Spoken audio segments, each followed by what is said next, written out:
The next important news that is coming up is money laundering. The money laundering issues are flaring up in the country. Recently, the Supreme Court said money laundering is a serious offense. Bail cannot be granted in a casual way.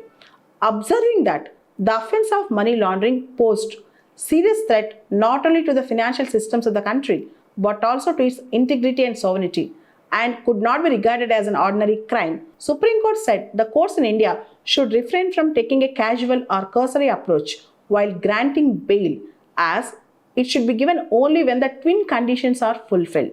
With respect to Section 45 of Prevention of Money Laundering Act, there are two important conditions to. With respect to Section 45 of PMLA, Prevention of Money Laundering Act, there are two important conditions to be fulfilled before granting a bail.